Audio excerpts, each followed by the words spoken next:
ایک شبہ پیدا کرتے ہیں میرے بعض دوست کہ نبی صلی اللہ علیہ وسلم اس رات میں پوری رات جاگتے تھے، تو پوری رات جاگنے کے لیے یہ 8 رکعتیں کافی نہیں ہوتی۔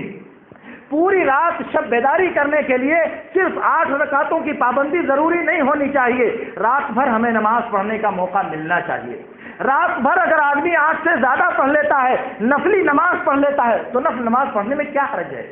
اگر کسی انسان کو لیلۃ القدر میں جاگنا ہے، اگر کسی انسان کو قدر کی رات میں اللہ کی عبادت زیادہ سے زیادہ کرنی ہے، تو اگر کوئی انسان اس رات کی برکتوں کو حاصل کرنے کے لیے اس رات میں زیادہ سے زیادہ نمازیں پڑھتا ہے، 8 سے زیادہ نفلی نمازوں کا اہتمام کرتا ہے، تو اس میں حرج کیا ہے؟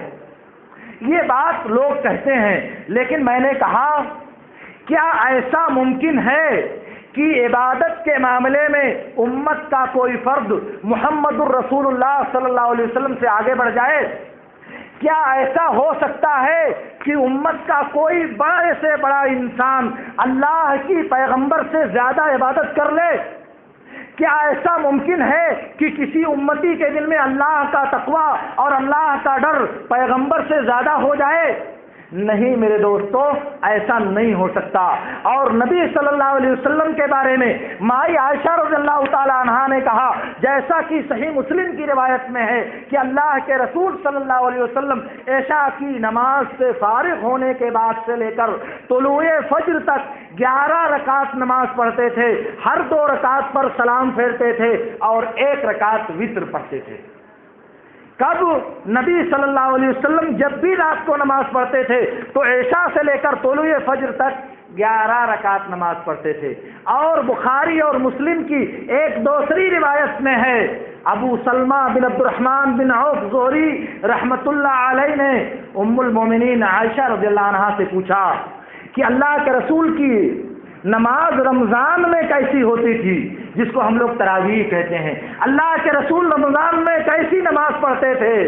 تو ام المومنین عائشہ رضی اللہ عنہا نے کہا، آپ نہ رمضان میں نہ غیر رمضان میں کبھی بھی 11 سے زیادہ نہیں پڑھتے تھے۔ ان 11 سے زیادہ نہ پڑھنے میں یہ شب قدر کی راتیں داخل ہوتی ہیں کہ نہیں ہوتی؟ ظاہر ہے کہ ام المومنین اللہ کے رسول صلی اللہ علیہ وسلم کے خانگی احوال کو، گھر میں آپ کی انجام دی جانے والی عبادتوں کو دوسروں سے زیادہ جانتی اور دوسروں سے زیادہ سمجھتی تھی، کیونکہ یہ رازدار نبوت تھی، یہ حریم نبوت تھی جو اللہ کے رسول صلی اللہ علیہ وسلم کے ساتھ زندگی گزارا کرتی تھی۔ وہ کہہ رہی ہیں